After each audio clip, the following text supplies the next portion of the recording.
Do you want more success, more growth, more results? Then it's time for the Boundless Success Accelerator from the Modern Observer Group. This isn't your average coaching program. It's where top performers come to dominate. Weekly group sessions, on-demand coaching, a community that's got your back, and a power-packed library of tools to supercharge your business and career. No more excuses, no more waiting. Get in, level up, and start building the life you've been dreaming about. Visit us at modernobserver.com/boundless success to join today. Let's get you to the next level. We're here because the news is being distorted. We're here because people are being inundated with misinformation on social media. We're here because people are being judged guilty until proven innocent. We are fighting back with facts. This is not a safe zone, so buckle up, Buttercup. This is the raw, naked truth.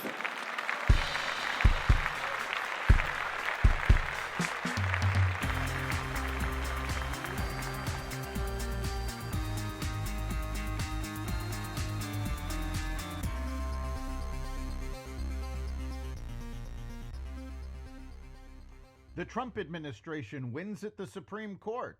Countries come to the table to negotiate tariffs. Scientists fail to learn from Jurassic Park, and more. Welcome to the Raw Naked Truth. I'm your host, Eric Lopkin, and here's the news you need to know. On Monday, the Supreme Court backed the Trump administration's efforts to deport what it claims are Venezuelan gang members.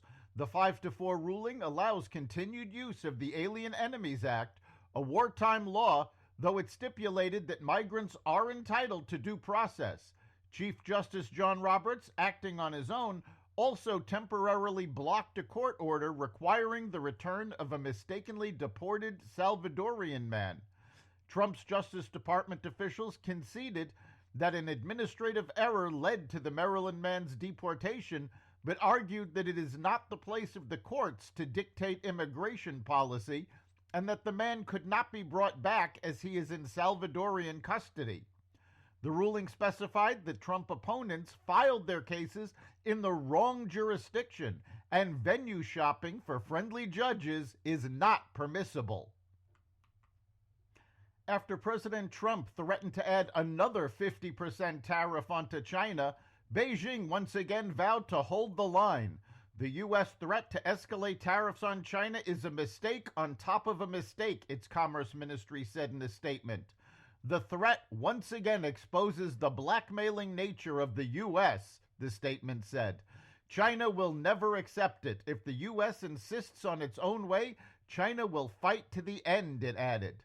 The move, if executed, is viewed to almost freeze Chinese imports to the U.S.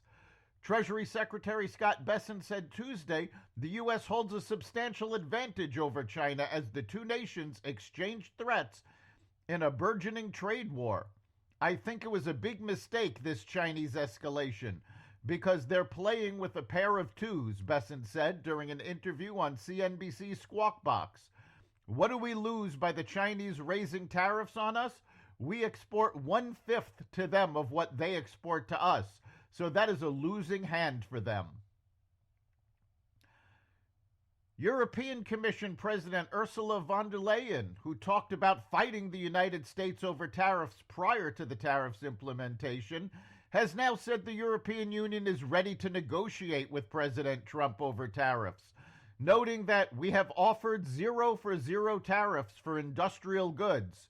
Speaking in Brussels Monday, the head of the EU's executive arm called Trump's economic policy a major turning point for the United States. These tariffs come first and foremost at immense costs for U.S. consumers and businesses, but at the same time, they have a massive impact on the global economy. Especially hard hit are the developing countries, she said. Nonetheless, we stand ready to negotiate with the United States. Indeed, we have offered 0 tariffs for industrial goods, as we have successfully done with many other trading partners, because Europe is always ready for a good deal, so we keep it on the table, she added. Treasury Secretary Bessent announced that almost 70 countries have stepped up to begin negotiations. Trump announced that the U.S. and Iran have been holding direct talks and that a very big meeting will take place on Saturday for the first time since Trump abandoned the Obama-era nuclear accord in 2018. When asked what a potential new nuclear deal might look like, Trump said, "I think it'll be different and maybe a lot stronger." It was unclear who from the Trump administration would conduct the meeting, Secretary of State Marco Rubio or Middle East envoy Steve Witkoff. Scientists have successfully resurrected the dire wolf, a species that went extinct around 13,000 years ago, but grew in prominence recently thanks to Game of Thrones. DNA from the fossils of the long-disappeared wolf was used to modify that of the gray wolf, combining the two in a process known as de-extinction. One of the project scientists explained the process, saying, "We're creating these functional copies of something that used to be alive." Apparently, the scientists have learned nothing from Jurassic Park. That's the Raw Naked Truth. You can catch every episode of the Raw Naked Truth Daily News Brief, as well as our sister podcast, Carnivore Radio, with news analysis and commentary, and the rest of the Xvadio Podcast Network at xvadio.com, the Apple Podcasts app, YouTube, Rumble, Spotify, iHeartRadio, Audible, Amazon Music, and other platforms that respect freedom of speech. We'll see you next time.